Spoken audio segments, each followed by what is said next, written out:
ఇల్లు ఇల్లాలు పిల్లలు సీరియల్ ఇవాళ ఏం జరిగిందో కంప్లీట్గా తెలుసుకోవాలనుకుంటున్నారా? అయితే ఈ వీడియోని కంప్లీట్గా చూడండి.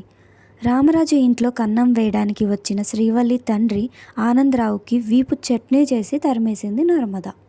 అయితే పెనం నుంచి పొయ్యిలో పడటంగా రామరాజు ఇంట్లో నుంచి తప్పించుకోబోయి గోడ దూకి ఇడ్లీగాడు వెళ్ళి భద్రావతి ఇంట్లో పడతాడు.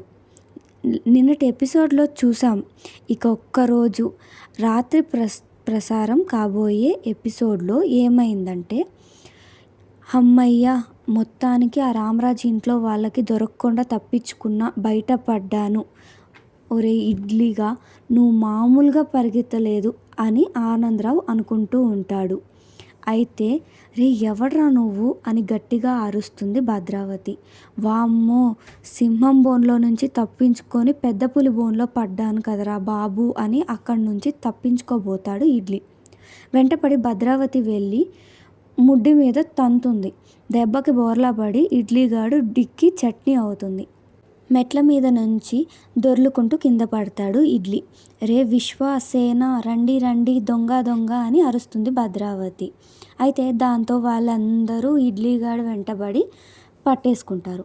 మా ఇంట్లోనే దొంగతనానికి వస్తావా, ఎంత ధైర్యం నీకు అంటూ కుల్లబొడు చేస్తారు. కింద పడేసి తొక్కి పడేస్తారు విశ్వ. అయితే మొహం కనిపించకుండా మాస్క్ వేసుకుంటాడు ఇడ్లీగాడు. ముందు వాడి మొహం మీద మాస్క్ తీయండ్రా అని అంటుంది భద్రావతి. విశ్వ ఆ ముసుగు అలాగే లాగేస్తాడు. ఇడ్లీ అలియాస్ ఆనందరావు అని తెలిసిపోతుంది.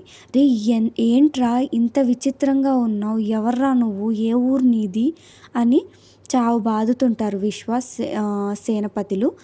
ఇంతలోకి భద్రావతి ఆగండ్రా అంటూ వచ్చి ఇడ్లీగాడిని తీక్షణంగా చూస్తుంది. అయితే వీడిని ఎక్కడో చూశాను వీడు అనుకుంటూ గుడిలో చూసినప్పటి విషయాన్ని గుర్తు చేసుకొని ఎస్ వీడు వాడే అని అంటుంది. దెబ్బకి షాక్ అయిపోతాడు ఇడ్లీగాడు. ఇంతకీ వీడు ఎవడు అని విశ్వ అంటే, అదే ఆ రామరాజు గాడి వియ్యంకుడు అని అంటుంది.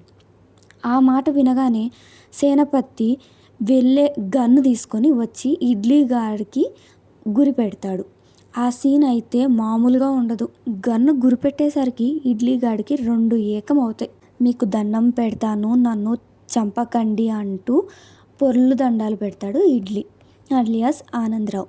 రే నువ్వు ఆ రామరాజు గాడి వియ్యంకుడివి కదా అని భద్రావతి అంటే, అయ్యా అవునండి అని అంటాడు ఇడ్లీ. ఆ తర్వాత మళ్ళీ చిచ్చి కాదండి అని అంటాడు. దాంతో సేనాపతి ఒళ్ళు మండి, రే మర్యాదగా నిజం చెప్పు, లేదంటే బోడిగుండులోకి బుల్లెట్ గుండు దించుతా అంటాడు. నిజం చెప్పు అని అంటాడు.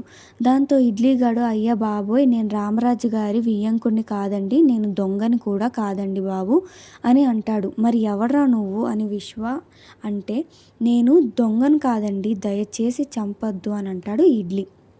ఆపరా నీ దొంగ నాటకాలు, వీడా రామరాజు గాడి వియ్యంకుడే సేన, గుడిలో వీడిని చూశాను అని భద్రావతి అని అంటది. దాంతో ఇడ్లీగాడు ప్రాణభయంతో ఉంటాడు. నేను ఆ రామరాజు గాడి వియ్యంకుడినేనండి అని నిజాన్ని కేకేస్తాడు ఇడ్లీగాడు. దెబ్బకి అంతా షాక్ అయిపోతారు. అయితే నువ్వు రామరాజు అన్నయ్య వియ్యంకుడివా, మరి మా ఇంటికి ఎందుకు వచ్చావని అడుగుతాడు సేన భార్య. అయితే ఎందుకంటే దొంగతనం చేయడానికి వచ్చాడు అని అంటుంది భద్రావతి. ఆ రామరాజు గాడే వీడిని మన ఇంటికి దొంగతనానికి పంపించాడని ఇద్దరిపైన కేసు పెడతా అని అంటుంది భద్రావతి. దాంతో శారదాంబ, నీకు అసలు బుద్ధి ఉందా భద్రావతి అని అంటుంది. అయితే మహాపాపమే అని అంటుంది.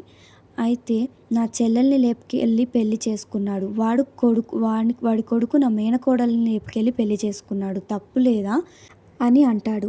అయితే భద్రావతి ఉదయాన్నే వీడిని పోలీసులకు అప్పగించి ఆ రామరాజు గారిని అంతు చూస్తా అని అంటుంది భద్రావతి. ఇక ఇడ్లీగాడు ఇలా ఇరుక్కుపోయానేంటి దేవుడా అని బాధపడుతూ ఉంటాడు. ఇంకా శ్రీవల్లి చాప్టర్ క్లోజేనా? ఈ లింక్లో చూద్దాం ఏం జరుగుతుందో. ఇలాంటి మరెన్నో అప్డేట్స్ కోసం మన ఛానల్ని లైక్ చేసి, షేర్ చేసి, సబ్స్క్రైబ్ చేసుకోండి.